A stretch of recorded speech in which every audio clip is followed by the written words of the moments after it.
Hey guys, welcome back. Drip and Farm for Poverty. I'm your host, Drip Coach, dropping knowledge bombs on all drip ecosystem related projects.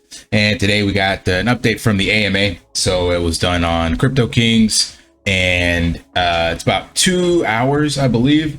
I already listened to the whole thing, and the most important, I know you guys come here, same reason I built my channel, and same thing most people are waiting on is, what's the update on drip? So for the most part, there wasn't any new information released except for the fiat on-ramp will go live on Thursday. So that part we'll see for Piggy Plinko. He talked about the Reap DAO, he talked about the games again, all this other stuff, the Scratchy, the super chats, all this other stuff, right? But there's a 10-minute segment from about 1:42:30.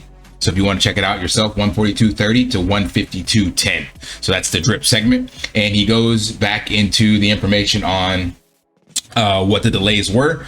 So I'm gonna play a clip from there, and actually a couple clips. So one, you can get it straight from Forex. I think I saw in my chat people going back and forth about hearsay or what was said or reading the notes or whatever the case may be. So let's just hear it straight from Forex so you guys can then know exactly what to listen for or what that actually means. So let's play that clip real quick.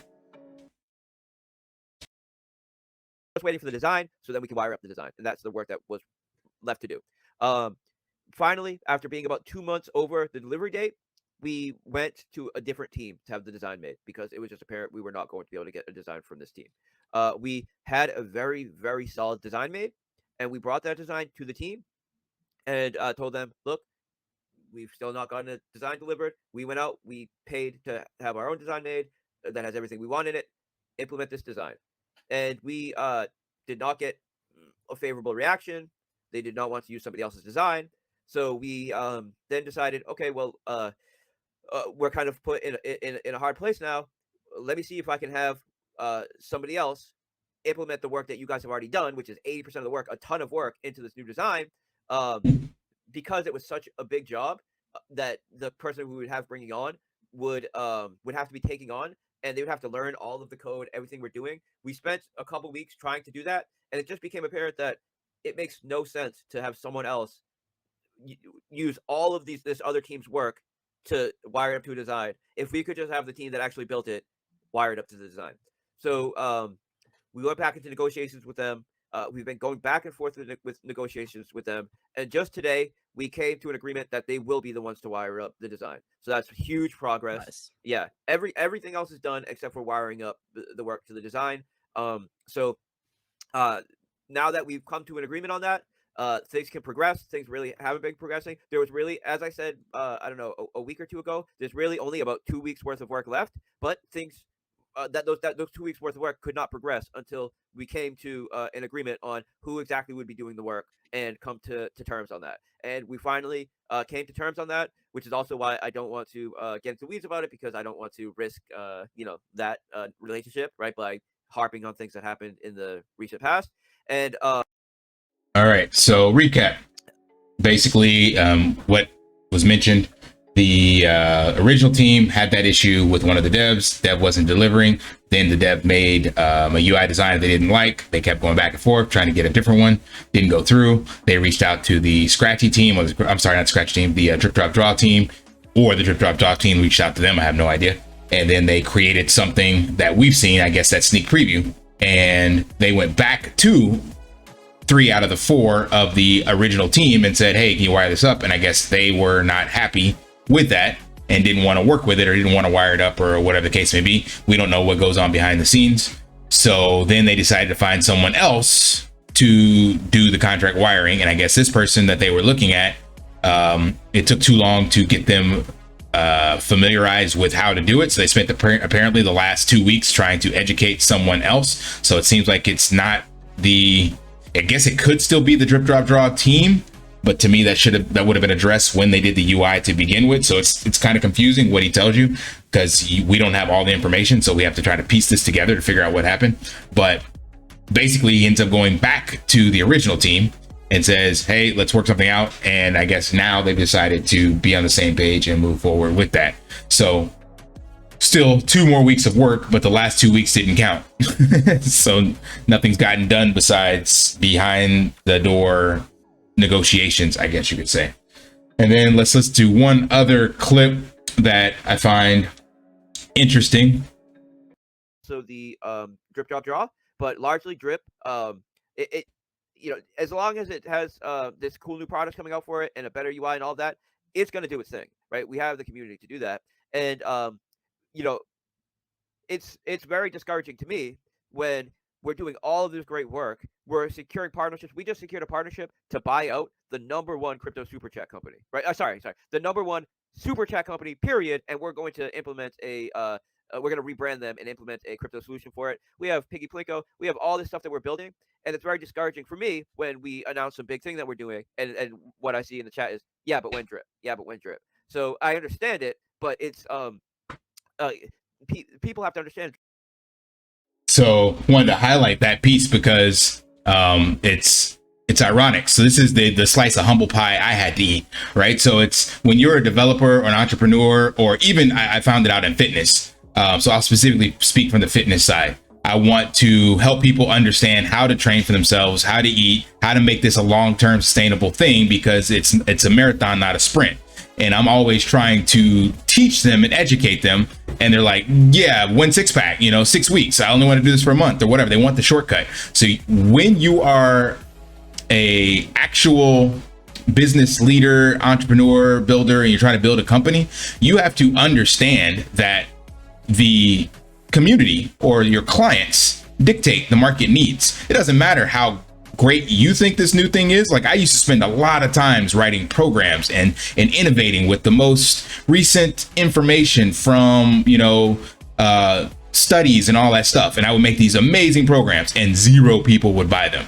And then I would get upset at them. It's like, don't you realize how great this is? No, you have to eat that humble pie and go, nobody gives a crap about what you've done if it's not what they want. You have to give the people what they want, period. So I totally get the frustration because I've dealt with it in my own job, and I ate that humble pie for Change 360. I know where the future is going for DeFi and crypto and stuff like that, but I can't make you guys want to do that or want to invest in that. So yeah, it is discouraging, but that's the awesome part about a free market. So if you want to be innovative, then you have to innovate within the needs of the space and what the people want.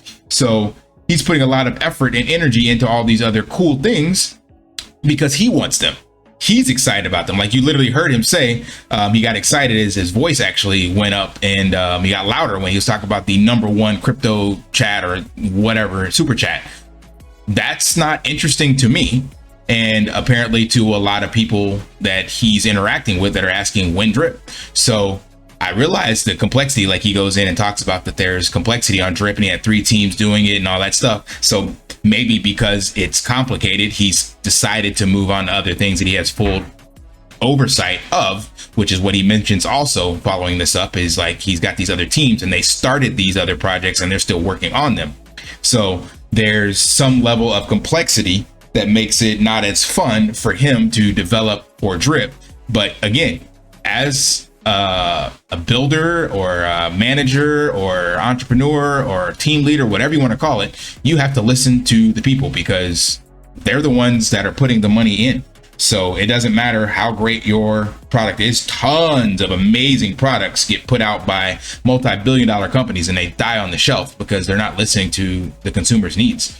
So that's my little insight there. So it's good to hear that he's getting this feedback, and hopefully it will actually wake him up so that he decides, and learns how to recognize what the community wants and build for the community. So these other projects are great, but if it's not what the space wants, so I have no idea how Piggy Plinko is going to be and all this other stuff. These all sound cool, but since I'm not in that niche, I can't speak on how it will be adopted. If it's marketed well and there's a big need for it, then it'll get picked up. Again, the same thing I learned with Change 360. I can run the numbers and tell you how many people are eating themselves to death and how many people need to exercise. The market's out there, that's clear. But is that market here now in crypto? And is that what they're looking to buy? That's the question. And from my experience for that particular platform, the answer was no. So in regards to gaming and gambling, cool. It's that we have a decentralized, fully verifiable solution. But does the average person know how to verify that? Do they care is my question. When I went into casinos, I lived in Vegas for 4 years, and there's actually a school, Las Vegas Community College. You go and they teach you how to deal cards, how to spin the roulette wheel, all this stuff, right? So you actually learn this skill. Bartenders learn how to pour drinks and hold conversations. It's really cool because it's a trade school basically. You can talk to some of the people, specifically like with roulette. I'll give you an example. You can talk to them, and guys that have been spinning the roulette wheel, now they can't tell you the number it's going to land on, but they can give you a decent idea of the quadrant if you understand how roulette works, and you'll know that it's broken up into different quadrants and the different numbers in those quadrants. And it all depends on how fast the wheel is spinning and what kind of spin they put on the ball. It looks like they're just putting the ball in there and spinning it around, but you'll be surprised how much control you have as the roulette ball spinner when you've been doing this for 20 years, right? So what I'm getting at is that they know the games are not, I'm not going to call it rigged, but that the edge is with the casino, right? So, and most of the people that come to casino know that as well, but they don't care. They still come because they're not worried about what's going on behind the scenes, right? They're just looking for a place to entertain themselves. So with all of this development in the DeFi space and verifiably fair and trustless and all that, that's great. But from what I've seen on my channel, most people can't even go to BSC scan and read the transactions in their wallet. So how are you going to educate them? And do they want to be educated with the information to know that this is a better solution? Case in point again, with the platform and stuff, the exercise from my side, I'm trying to educate them, but they don't want any of that knowledge. They don't care how energy is used and how fat is stored. They just want the shortcut, and they just want to know how many reps, how long, what do I need to do? That's it. I try to share that information, but they do not care. And I'm wondering how that will play out in this space. So I guess to recap, it's good to hear that he is getting this feedback, but we will see how he takes it. And it sounds like from what he said, yeah, it's coming off for him. It's discouraging, which I totally get, but hopefully he'll, reevaluate and use that as something positive for the space and align with the needs of the space, and then put the other stuff kind of on the back burner as the space develops. Because if not, it'll just be here waiting for that mass adoption, whenever that comes. So anyway, we don't have a hard date yet, but as you heard from him, we have at least 2 more weeks of contract wiring, so to speak. So we will see. That's it for the notes. That's all I got. So hope that provides some value. If it did, smash that HBO special brother out, like, subscribe, comment down below, and until next time, live daily and achieve your impossible. See ya. Want to pay your in real life bills with crypto? How about send crypto directly to anyone with a bank account? Spritz Finance is a decentralized solution to be your own bank and connect your crypto earnings to real world bills and payments. They do not take custody of your assets and allow support on multiple blockchains and Web3 wallets. Sign up below using my referral link and you will get $50 back when you make your first $50 bill payment with crypto.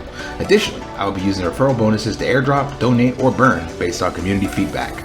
Sign up now.